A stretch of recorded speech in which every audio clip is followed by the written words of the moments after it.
My name is Taylor Jackson, aka Lilbro Taylor, and with another season of Hard Knocks drama on and off the field upon us, Apollo Media is here to take you off the gridiron. Isn't that right, Noah?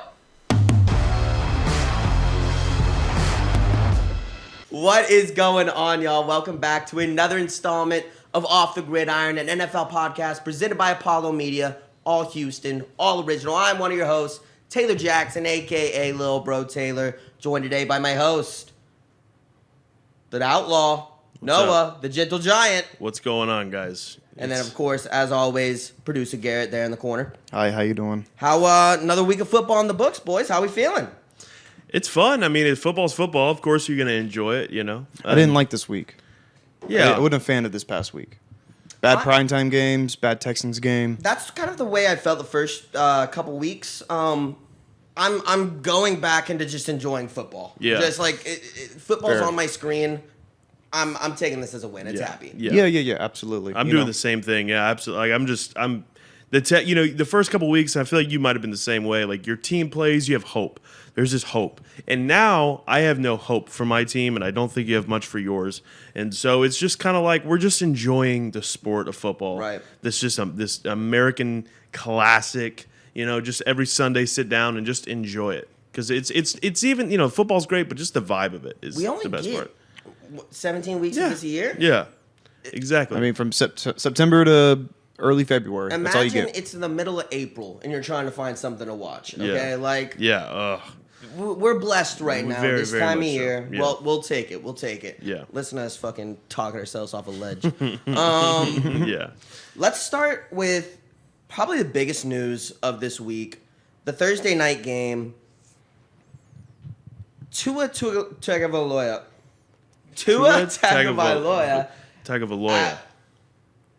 Tagovailoa. Brain explodes. I don't Yeah. how. Rough. I'll let you just go off from there, and I'll piggyback. Yeah, it's so. This is something that this whole story is. It's very unfortunate too because of the way Tua started playing this year, and you hate to see this happen. The Dolphins were this exciting team, and they still are, but this is definitely just like a black eye on the season. You know what I mean? Even in week 16, no matter what they end up doing for the rest of the season, this is going to be a storyline going into for a long time. It's going to be talked about for a while. Just this has obviously been mishandled by the NFL and by the Dolphins. And Mishandled is a gross understatement. Yes.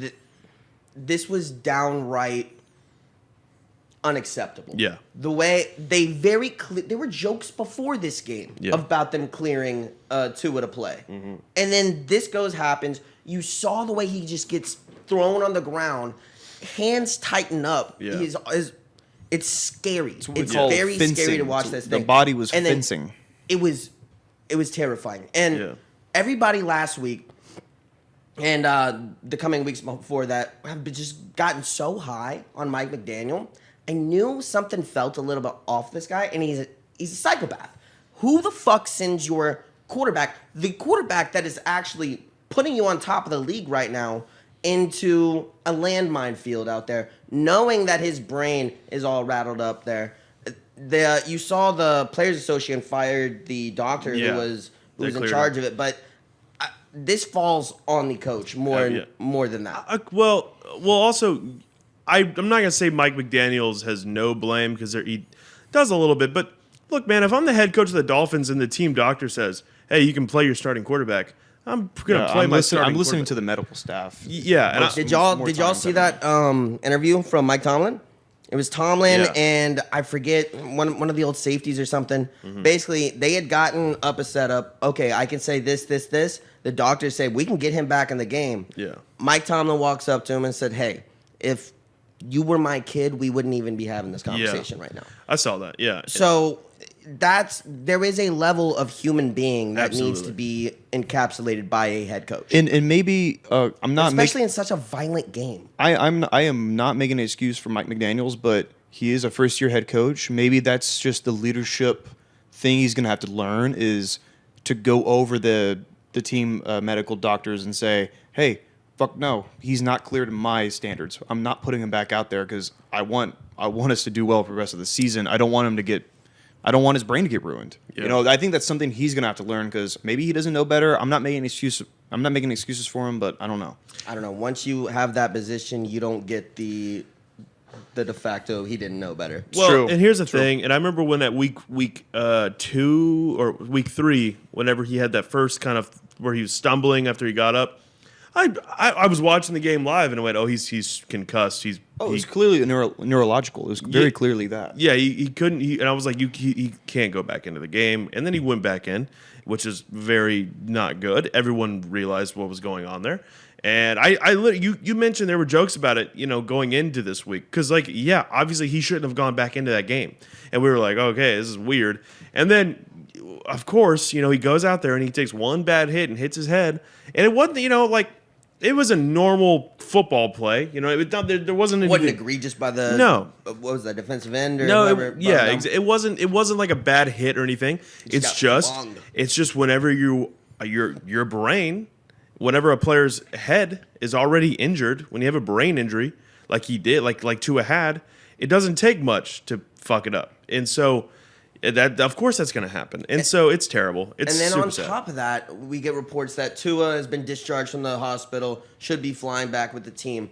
There's nothing better than high altitude changes whenever you have a fucking concussion. Yeah. What is this organization doing?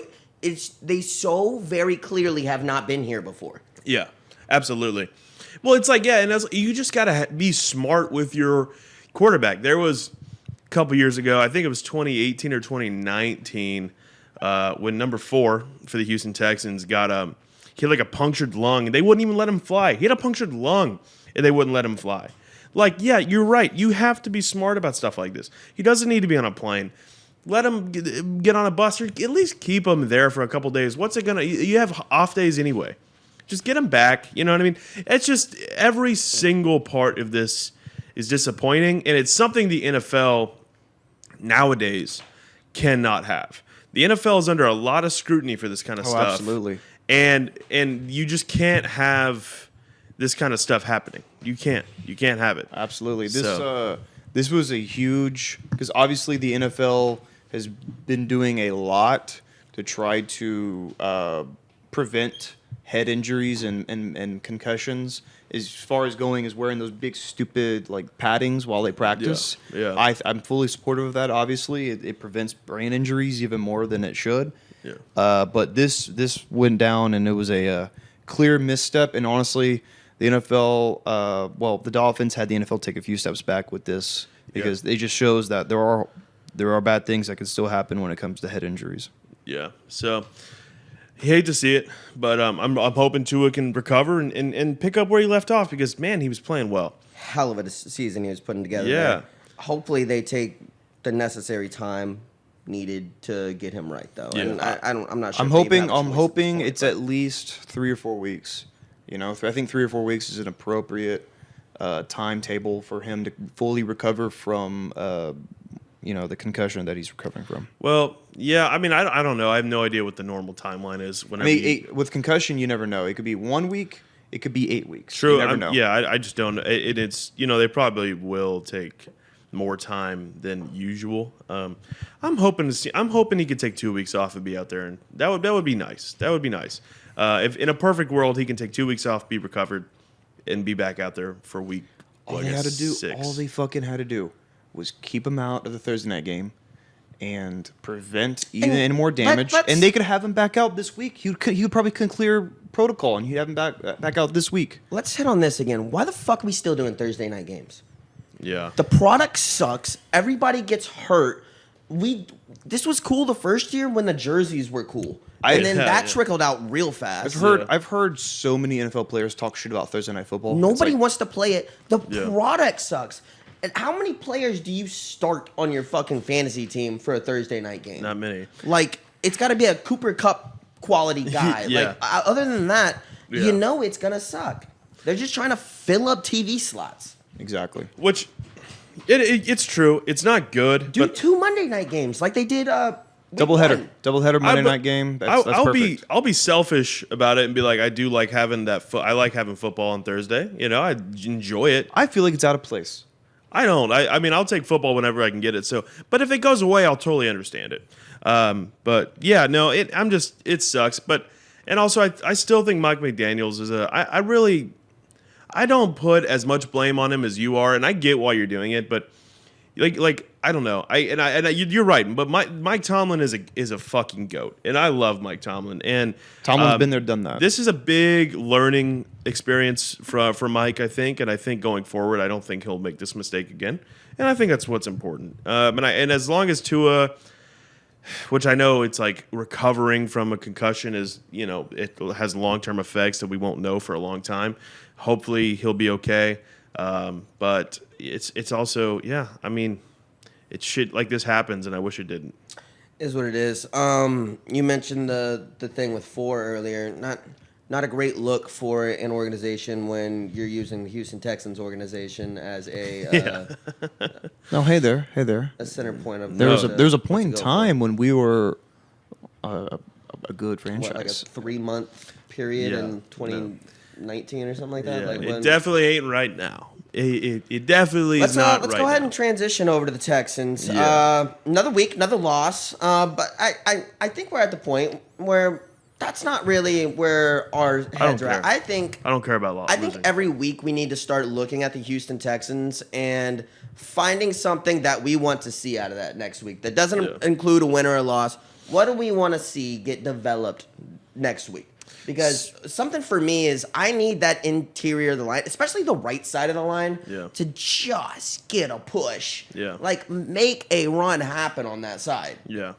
Yeah, no, absolutely. That would be great. I'm also really focused on the rookies. And like you mentioned a minute ago, I'm not worried about winning or losing. Obviously, it'd be cool if we win. It would be awesome. We're 0-3-1. That's a disgusting record, but I don't really care. I'm looking at the rookies. I'm looking at our young core. I'm looking at guys like Jonathan Grenard. I want Grenard taking steps, which he looks fine. I mean, he's looking solid. One thing I love about Grenard, I do want to talk about this, is after the game on Sunday, he took to Twitter and said, we have to be better. I have to do more. It's simple. I have to be better. H-Town deserves better. And I was like, fuck yeah, dude. Grenard's that type of player, and he's quickly becoming one of my favorite Texans. He's a fucking dog out there, and I think he was our sack leader last year. He had eight sacks, 8.5 maybe. This year, I think he has 1 or 2 so far. I should know that, but I don't know. But that's what I'm focused on. I'm focused on guys like Grenard, Petrie, Stingley, Dameon Pierce is on pace for like 1,300 yards right now. Talking about the rookies, Stingley in and out of the game. Who was that just that geared up to just lay out his own dude? Who was that? I can't remember. It was a weird play. It was, and he's fine. He was in and out of the game. He got his arm wrapped up in something, but he came back. He went out of the game, hurt his arm, came back on with a sleeve, fucked it up again, landed on it weird. Came back out and then went back in. I'm not super worried about that injury. I think after the game, he said he feels fine, which I know is definitely a thing that they'll say. Then he bought his dad a car. Yeah, he bought his dad a car after that too, and he was fine. Congrats, Dad. Yeah, he was. So I think he's fine. I like Stingley so far this year. Petrie kind of had a more quiet game, especially after week 3 getting 2 picks, but. Not every game's going to be huge, but I mean, I'm just so happy with how Pierce is playing. It's just phenomenal. But you're right. He is a nose down runner. You love to see that shit. Yeah, huge run, 75 yards, highlight of the game, definitely. Oh yeah. So and against the Chargers, this isn't a game anybody expected to win. It's just like first off, it's not a game you expect to win. I don't even care about winning. I care about seeing progression from players. Absolutely. So. Next week, against the Jacksonville Jaguars. Yes. Jacksonville Jaguars against a Trevor Lawrence-led team who he just fumbled 4 times in a game. I think I saw a stat that's never happened. Somebody fumbled 4 times in a game. Yeah, I think that just says more about the Eagles' defense, which we'll get into a little bit later on because they're. But what do we want to see from the Texans next week? What's the next step we want to see that doesn't involve a win or a loss? Yeah. Not more of I just want to see progression from the rookies, but what specifically do you want to see implemented and happen on the field? I want to see Nico Collins build on this last game. Nico Collins is supposedly supposed to be this great steal in the third round, or it was in the third round or third round. He had a really good game because obviously his best game throughout the season. I want to see him build on it and progress even more because I think we all kind of like Nico Collins' ceiling. He hasn't shown it up until against the Chargers. Build on it. Let's go. Have another good game. Have another big few catches against the Jaguars. Build on it. Yeah, that would be nice. Nico, and I watched the game, and Nico had some good catches, but it looks a little bit better on paper. It was just on one big catch and maybe a couple other whatever. He looked fine, and I like Nico. I would love to see more from him. This game didn't really show me anything I haven't seen from him yet. On paper, it will because there was one big catch that he had. But yeah, I don't know. I would like to see more sacks. I want to see us pressuring the quarterback a little more. We haven't been terrible about it, but Trevor's a guy, like you mentioned, has 4 fumbles. He's young still, obviously, and he's had a good year. I'd like to see us kind of get in his face, make him more uncomfortable. Grenard, like I mentioned, I like to see him. That's what he mentioned earlier in his press conference. They actually, Grenard and Lawrence played each other in high school. No way. Yeah. So and he was talking about how 5-sack game coming. Yeah. So Grenard, I'm hoping for a big game from him. From Roy would be great. Jerry Hughes has had a solid year for us so far. Right. So I don't know. I'm hoping to see some pressure on Lawrence, and like you said, I'm hoping to see some better performance from our offensive line, specifically the right side. So we'll see, man. I don't know. I'm just really.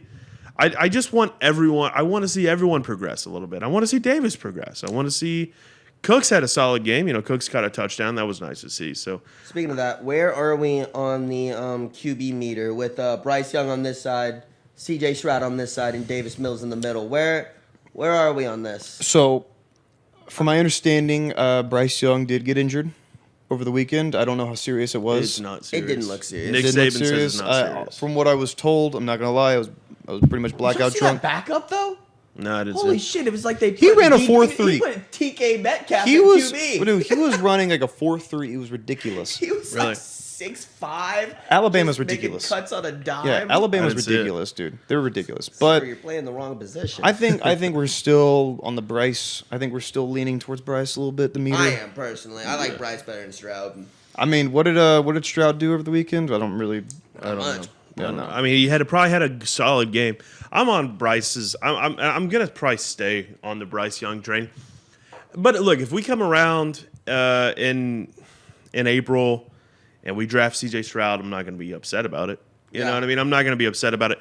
But if we have first overall pick, here's where I'm leaning. We'll add this to the meter. It's looking more and more likely the Texans will have the first overall pick. I get we want a quarterback because I really want us to draft a quarterback ASAP. But Will Anderson is you have to. Got to go get the best player possible. Yeah, no, Will Anderson's the guy you got to take there. And so if we have the first overall pick and Will Anderson's available, take him. And then maybe I was talking to Dez a little bit earlier, and he said he likes Will Levis a lot. And Will Levis would be okay. Well, we do have a second first round pick.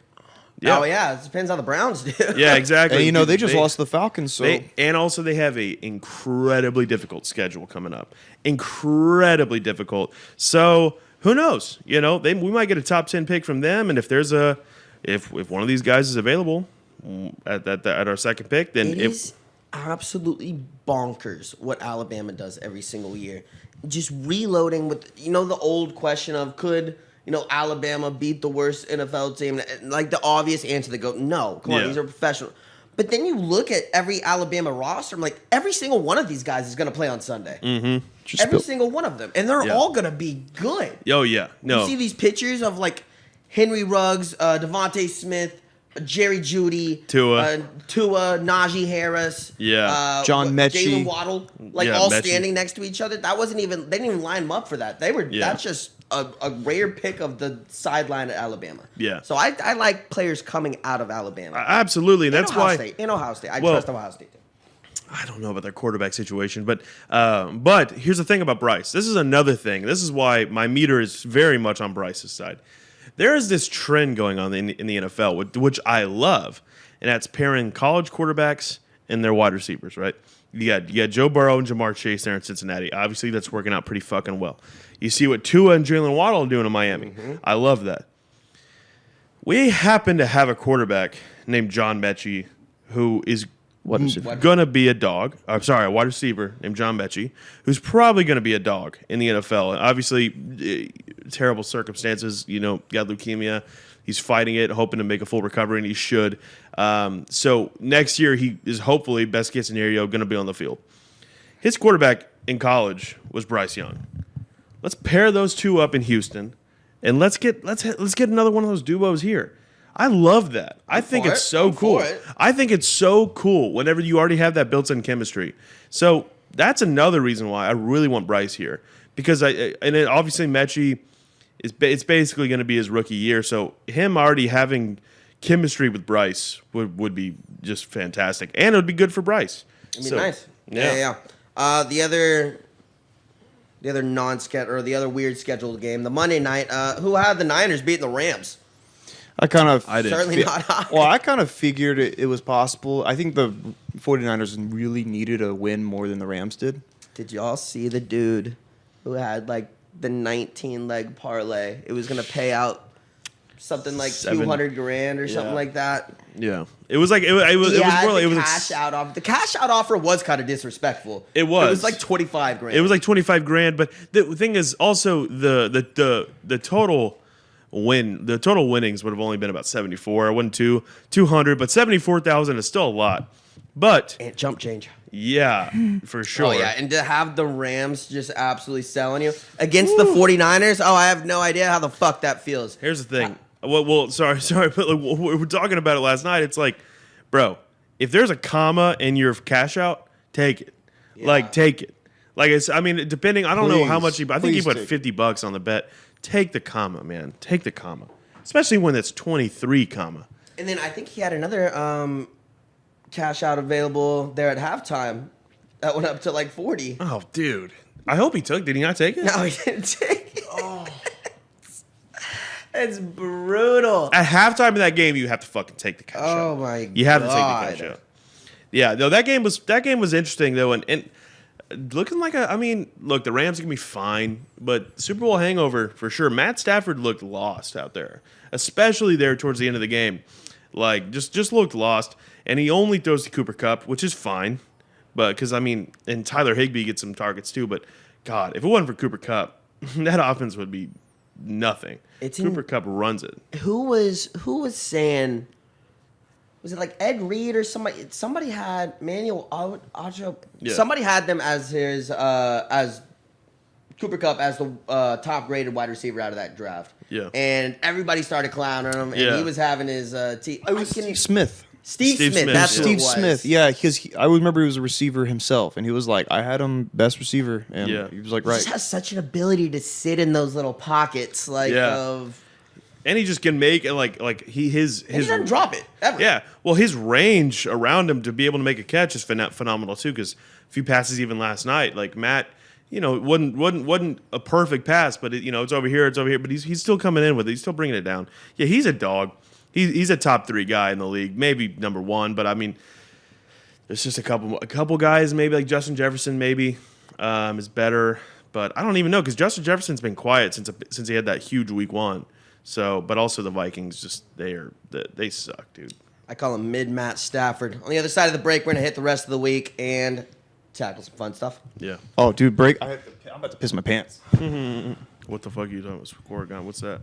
Scoregami. You don't know what scoregami is? You don't know what a scoregami is. What does that mean? Are we rolling? We're still going? Yeah, we're going. All right, fuck it. We're already in. Garrett... explain to Noah what a scoregami is, please. A scoregami is it's basically what people call like the first kind of score in NFL history, or like a combination of scores. Okay. So the Seahawks and Lions, I believe, correct, was a scoregami, which was 48 to 45. 48 to 45. So that's the first kind of score like that in NFL history between two teams. That's the first time a game's been 48 to 45. Correct. Okay, that makes sense.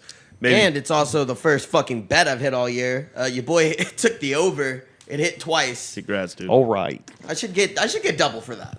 I absolutely. I should get some credits. Yeah. I should And get it's something. scoregami? Yeah, And absolutely. Scoregami. Can you? Yeah. Can you prop bet scoregami?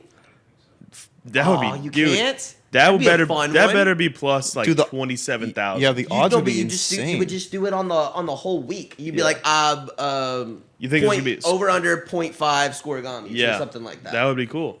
Yeah, absolutely. Ooh, They I should would do definitely that. throw some fucking. I feel like if you had a bookie, you could figure it out. You know what I mean? Yeah. If you had, but you know, I don't think you can go on prize fucking picks and do that. But Yeah, my bookie's not giving me that. yeah. But yeah, that's cool. Well, yeah. Didn't know that was what that was called. I actually had heard of it, but I guess I was just blanking on it. That now when y'all say it, I've heard it before. But yeah, hell yeah, that's cool. Shout out to the Lions. The Lions won. No. Seahawks won. Yeah, Lions. God, lose again. Geno Mighty, Smith had an insane game. I know Geno Smith. I saw. Yeah, like, we may have to start putting some respect on Geno Smith. No, Ben. No, what if- fuck what that. if- No, I, fuck I that. was I was What if this editing is that it? TikTok the other day of y'all doing the QB. And I Yeah. said Geno Geno Smith. Smith double question mark. I but saw- fucking hell. I saw in there's an NFL betting influencer, I guess would be the word, and she was like, Geno Smith's playing like an MVP, and I was like, no. I mean, they played nobody. No, it's true. They haven't played anybody good, but what I will say, it's better than the Giants have been. And Daboll's a good fucking coach. I think. I think it's kind of what we expected, but I think Brian Daboll's a pretty good. How about that? How about that gritty from Zach Wilson on the Philly special? He played solid. He had a pick. There He played solid. I bet his quarterback rating was horrible.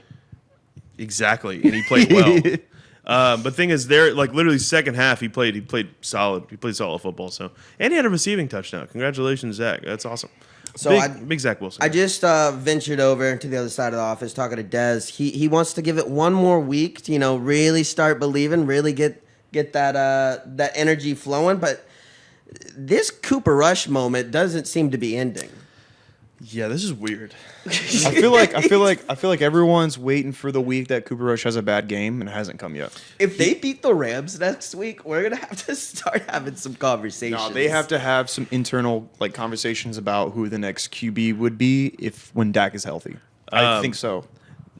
I think it's gonna be No, a that's not Carson gonna- Wentz type, Carson Wentz, Nick Foles type thing. Where Could be. Gotta go with the hot hand. You have to. Well, here's what's going to happen. And Jerry's been talking about it, and they ask him, and he's like, "I'm okay with the quarterback battle or whatever." But bullshit, because here's the thing: no matter what, when Dak's healthy, I don't care if Cooper Rush goes undefeated until Dak gets back. The amount of money they're paying Dak is going to play. Now, if Dak comes back and loses his first couple games back, then that's when that'll start. But there's no way. Cooper Rush could literally just be playing perfect football until Dak's healthy. Dak will still get the start. And it's not going to matter because Dak's probably going to come back and play well. But maybe Cooper Rush is a free agent. Somebody might pick him up. That's a different story. But there's no way that he's going to become the starter there in Dallas unless Dak is just absolutely awful. Not going to happen. I don't think that's out of the question for him to be absolutely awful.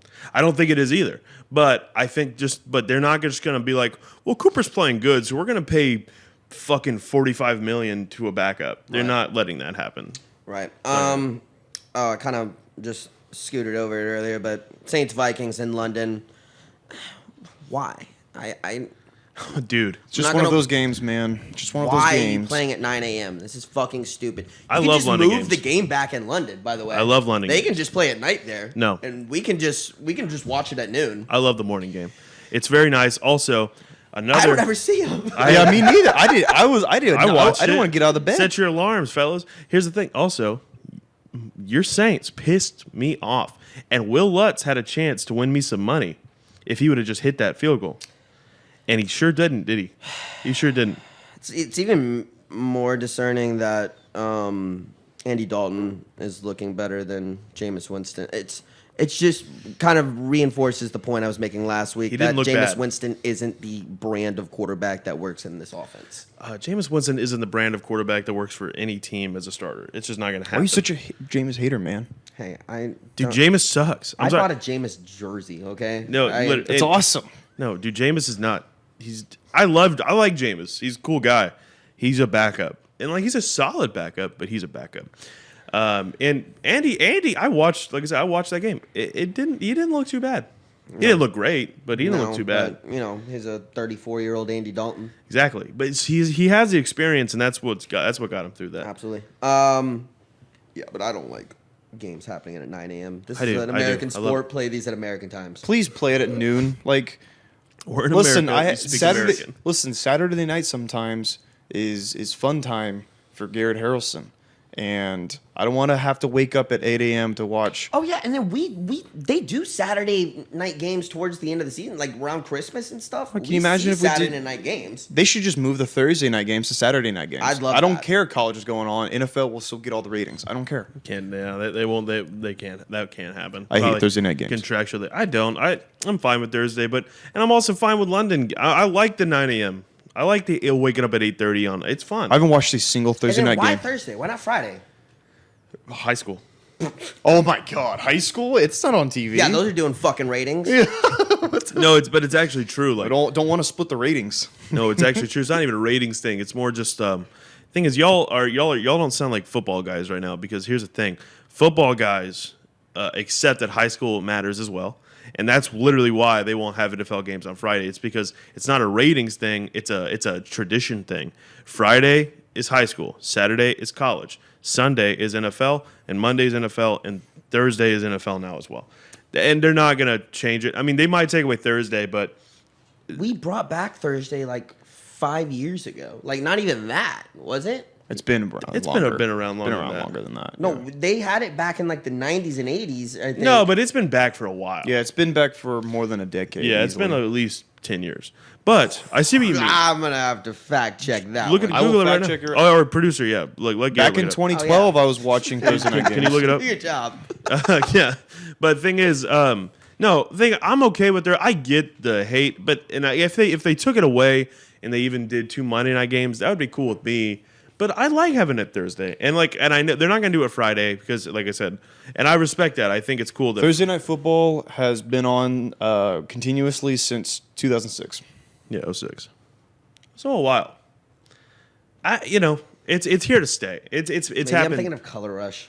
You are thinking of Color Rush. Maybe I am. Because earlier you did mention the cool jerseys, which they should bring that back, because Color Rush jerseys that was a cool little nugget about Thursday night games. You know, you got to see the jersey that you're only going to get to see that one time. I really think that, I like that. And now they're just like, you can wear them anytime. Yeah, it's fine. yeah. The Saints Color Rush jerseys have just turned into their pretty much full-time white jerseys. I mean, they're good. I like them. I like the Seahawks Color Rush, dude. I love those. Those are sexy. Packers beat the Patriots, but I think this is just really... The Patriots should be losing by a lot more than they are. Well, they have Belichick, man. He's going to keep them Bill around. Belichick's a damn good coach. I think we don't need to forget that. Hot take. He's losing, but he's still... The fact that Bailey Zapp came in, never played a game, and was in overtime against Aaron Rodgers and the Packers speaks wonders, obviously, about Belichick. Hot take. I know that's obvious, but Bailey didn't look good either. I mean, he looked scared. He looked like a rookie. Which just means Bill Belichick's a god. Aaron cannot be happy. So did you hear his hot mic? He's that meme where Wolverine's like petting the pitch, pitcher, yeah. and it's Devontae for sure. Did you hear his hot mic moments of like, stop the fucking ball? Yeah, he's getting pissed. Yeah, he even told I think it might have been Tanyan. He went, get your fucking ass over there, and like told him to. I think there's been a level of discipline in Green Bay over the past decade that has just been missing over the past 2-3 years. Absolutely, and and it's kind of not to say Mike McCarthy is some god, because he's not. I don't think he's good. I mean, obviously he's doing something there, and with Cooper Rush in Dallas, he's all right, I guess. But Matt LaFleur definitely has a different style, and I think Aaron likes Matt LaFleur. I don't think he loves him. I think he's like puts up with him. I don't think Aaron really loves much. I'm not gonna front. He loves ayahuasca, but the thing is, he loves Percocets. Yeah, so I don't know, but Aaron yelling at his players is fine with me. Because obviously if there's a few players in the NFL that I'm okay with like really just getting on to his teammates and yelling at him the way that Aaron has been yelling at his team this past week. And Aaron's one of those guys. He deserves to be able. Dude, Aaron, if they gave Aaron the fucking head coaching job and quarterback job, they'd be all right. If he's yelling like that, if he's yelling at me like that in the playoffs, and he's fucking not scoring touchdowns in the playoffs, I'm gonna be like, hey man, yell at yourself, motherfucker. Don't yell at me. He's maybe win some playoff games. top 5 quarterback. Wide receivers that can fucking squeeze Exactly, a football. exactly, dude. He's dealing with nothing there, and I feel it sucks. Like He had something there last year. They got Eagles put out in the front. keep the train rolling. Yeah, Eagles are. I thought they were dead. I thought they got fucked. T-Law helped him along the way. He but did. Early in that I game. think we were saying is that 4 fumbles by one player in the same. I think that's an NFL record. Yeah, I think it is. And lost. Like I think it's lost fumbles. It's not just fumbles, but he lost all 4 of them too. So, I was watching that game too, and I thought they went up 14-0, and I was like, damn, the Jags are really good. And then they became the Jags a little bit and let that game slip away. But also the Eagles are just really good, and Jalen Hurts is really good. Talk about a team that let it slip away. The Baltimore Ravens. Rough. I still think they're really good. They're playing the Bills, so like the Bills are fucking good. But I really think the 3 teams in the AFC that I think could come out of the AFC still, even after this game, is the Ravens, Bills, and Chiefs. Chiefs probably the best, Bills second, and Ravens third. Chiefs really just taking it to the Buccaneers. Yeah. Patrick Mahomes is Patrick Mahomes. Andy Reid is Andy Reid. They're the new Patriots. Yeah, you were saying that earlier. They're the new elaborate, Patriots. Elaborate. They're the new Patriots. Everyone is tired of them being good so far.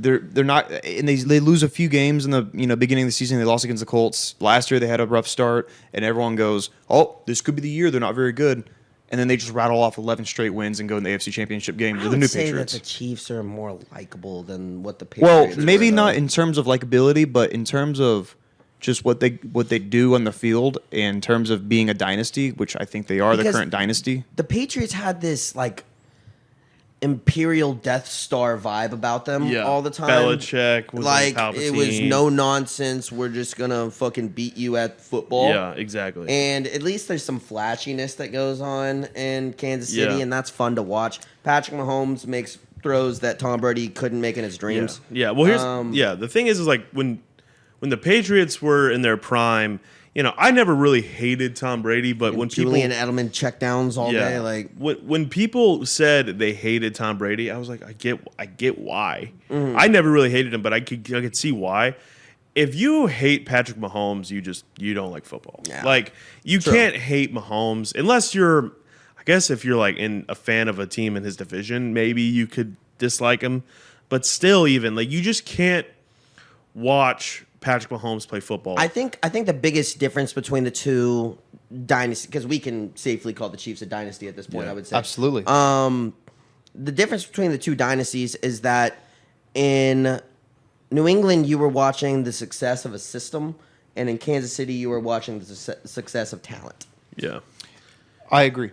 And that's more fun to watch. It's especially for the average fan. Not that there wasn't talent in New England. Obviously, they had the greatest quarterback of all time and the greatest tight end of all time, and many Wes Welkers and Julian Edelmans and all that. But I mean, Tom Brady is the greatest quarterback of all time. He is nowhere near the most talented quarterback of all no, time. yeah, I don't even think he's top 10. Yeah, 100%. 100%. I think the Chiefs, in terms of talent, Kelsey, talented as shit. Patrick Mahomes is the most talented quarterback in the NFL. So, yeah, I definitely agree with that. Patrick Mahomes is probably going to go down as a top 5 all-time quarterback, and I think he will go down as the most talented quarterback of all time when it's all said and done. He has so much time left that it's crazy what he's doing. Also, he is the quickest. It was tied up until this game. I forgot it was like the first whatever starts. How many starts Patrick has? Him and Dan Marino were tied in the middle of that game for fastest quarterback to 161 passing touchdowns, and then he threw another one. So he's the fastest quarterback to get to 162 touchdowns through however many starts Patrick's had. Like he's just gonna break every fucking quarterback record. I was listening to a interview with Sean Payton. And whenever we drafted Lattimore, Yeah. we had 2 guys on our board, Mahomes and Lattimore. Chiefs traded up, Took took Mahomes. We took Lattimore. It's a win-win there, but I mean, it's not, yeah. Marshawn Lattimore has turned into a top 5 corner in the he's a league, god. but Yeah. How was he in London, by the way? Patrick Mahomes. And we could have fucking gotten Lamar Jackson whenever we traded up to get Marcus Davenport. Yeah, I know. That was. It's sad because you know who picked next?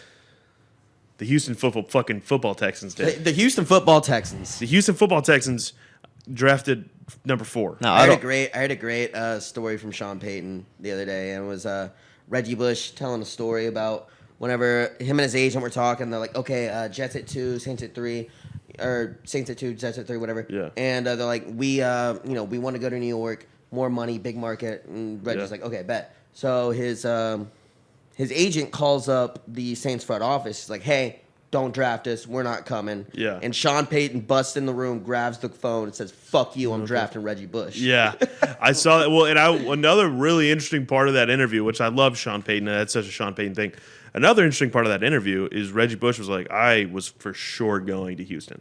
He was like, I was already looking at property in Houston. I thought I was going to be a Texan, but we drafted Mario Williams instead. And Mario was a dog, so that's fine. And Reggie ended up having a solid career, but I'm happy with the Mario Williams pick. But it would have been interesting to see Reggie Bush. It would have been fun. A ton of what ifs in NFL history. I know, And, crazy what ifs. We really lived through them in the middle of the season. We can start seeing what happens, what is in front of us. I'm excited for next week heading up. Me too. What did we say as our markers for the Texans? I said interior pressure. Yeah. What you want some? I just want sacks. I want to see sacks, and I want to see Stingley have I want to see Stingley have like a really solid game. Yeah, That's my hopes. I'd like to see him hug a little tighter. Yeah, absolutely. It I think seems he's a like little he just scared. gives so much. He gives cushion, space. He gives a lot of cushion, and I don't know if that's a coaching thing. You're right, and I kind of want to see him do that as well. Just get a little more pressure there. Also, a pick wouldn't hurt. You know, I mean, I want to see him be a little ball hawk. Yeah. But I just think he's scared. I think he's scared to jump it, try to get the pick, and then give up a big play, which I Absolutely. totally understand that. But at this point in the season, my man, it doesn't fucking matter. Yeah, go for it. It doesn't matter. Be a dog out Get there. your numbers. Yeah. Garrett, what are we thinking? Mid-round picks. Nico Collins, build on this game.